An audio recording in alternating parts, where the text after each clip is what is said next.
Now I'd like to introduce Minister Glen Murray. Minister Murray has had a lifetime of activism in urban planning, sustainable development, and community health, and is a founding member of the Canadian AIDS Society. Minister Murray served as the Mayor of Winnipeg from 1998 to 2004. We won't hold that against you. He has also served as a visiting fellow at the Faculty of Architecture and Landscape Design at the University of Toronto, was appointed chair of the National Roundtable on the Environment and the Economy in 2005, and was named president and CEO of the Canadian Urban Institute in 2007.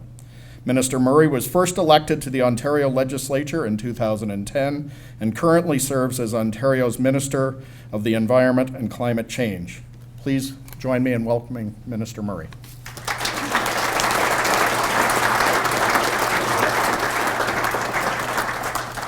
Thank you very much, Bob, Your Honor. Dear guests, friends, fellow citizens, and people who are passionate about lakes and water, I wish we had more rooms full of people like you, so thank you very much for all of that. I also want to acknowledge that we are on the traditional lands of the Mississauga of New Credit, and a lovely and delightful description that my Haudenosaunee brothers and sisters refer to this as the area which was the bowl with one spoon, which is a powerful symbol that many people gathered here before and after the Europeans. And this was a place of sharing. The Don River and Lake Ontario, which in our language of English means sparkling waters, which is kind of a delightful thing about what we're trying to get them back to, a drinkable, swimmable, and fishable, was a time when people met here and celebrated here. Not far from here, where I live in the Distillery District, was once a community of 40,000 Indigenous people who lived for about 8,000 years without any greenhouse gas emissions, without any pollution. And when we came here, we described the land here, quite frankly, as pristine and biodiverse. And now, 100 years after the founding of the Georgian Bay Association, we're struggling with trying to get it in some ways back to the future, where we could describe it as pristine and biodiverse and healthy. Because it was interesting, the way we don't often in our world on Bay Street, where people worry about the next quarter or 4 quarters, or at Queen's Park, where we think in terms of 4 years, we often have lost this sense that we could have inherited from Indigenous people, which is to think in terms of 7 generations, of your grandchildren's grandchildren. And I've often said that climate change is a cultural crisis before it's anything else. And if we want to understand the crisis in our own culture in a modern post-industrial Canada, we just have to look at our oldest culture and look at some of the fundamental tenets of Indigenous people and realize when we compare ourselves to that standard, how wanting we are in our capacity to have the values and to have the frameworks to be able to solve some of the environmental crises that most profoundly affect our lives.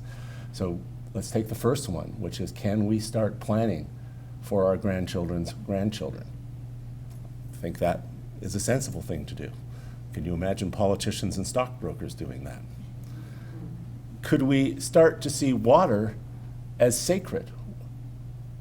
Would we treat it differently? Would we use it differently if we saw it as having spirit and meaning and something to be cherished? My friend Josephine Madaman has walked the entire circumference of the Great Lakes. She's a water walker. And if you haven't met her, you will meet one of the few people who is actually in their lifetime, an elder, a Cree elder, who's actually walked the entire Great Lakes.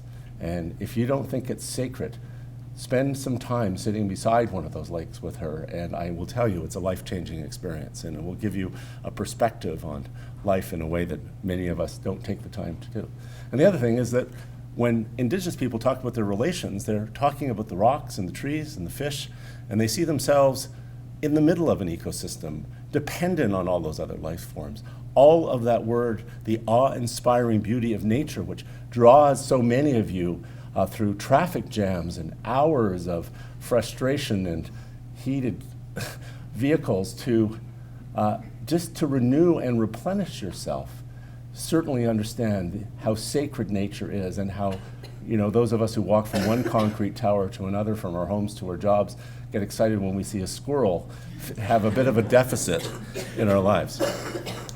So we are now, interestingly, and somewhat aligned with this conversation, experiencing the carbon dioxide impacts of 1916, when a group of people gathered at the Toronto Board of Trade to discuss the frustrations they were having between the steam trains and the steamship companies in trying to align their schedules so they could get to their cottages.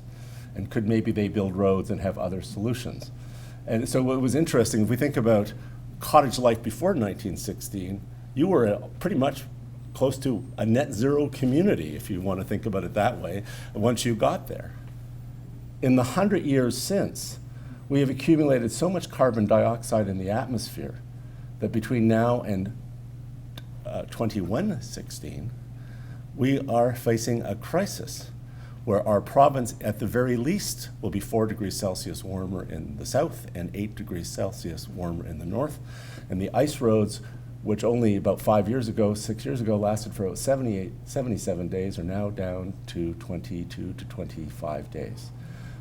We're not sure our boreal forests, and my good friend John Hondrick is here, and he did really great journalism, the story of the Great Lakes and how they are being disproportionately impacted by climate change, are all at risk. The Australians just reported that we could hit 1.5 degrees Celsius as early as 2020. This is truly an existential and cultural crisis. And I don't often get to speak to a room full of influential people who have the incredible power to attain knowledge, share knowledge, and influence outcomes, which was the very reason this group was formed. So I would ask you that in the next 100 years, we try to honor the founding of this organization by reversing the damage we did in the last 100, to try and figure out how we create this great city of ours and the wonderful communities and natural gems and treasures that draw you there, to keep them intact. Now, I have a little website, as for some of those of you for whom I'm your MPP, called torontocenterplan.org. It's a community plan. And there's a little calculator on there. If you go on there, it asks you a bunch of questions about what you drive, how you heat your home, where you get your food, if you haven't done it yet, and it will tell you what your carbon footprint is. And if you're under 2 tons, you are within the limits of Mother Nature, and you should celebrate and teach your neighbors how to do it. If you are like me, at 2.8 tons, I have to reduce my flying. I don't own a car, I cycle now, and I've organized my life. But we all have to, if we want to survive the century, we all have to get under 2 tons. So figure out what your carbon footprint is. And I think that let's just try to figure out a new way, rather than worrying about steamship schedules and automobiles. You can even get a Tesla affordably as of this week. Let's try to solve those problems again. Let's try to take up the challenge of preserving what we've celebrating for 100 years so it's there for our grandchildren's grandchildren. And why don't we gather here and look at how we connect the city folk to the celebratory country and natural folk, and try to find ways to get there. A little harder maybe than matching schedules, but maybe much more important if we could figure out a way to achieve net zero transportation and net zero communities. And what a great way to honor the land, the Indigenous people in a real way, real reconciliation, and to take on a challenge maybe as great or greater than the people we are celebrating today.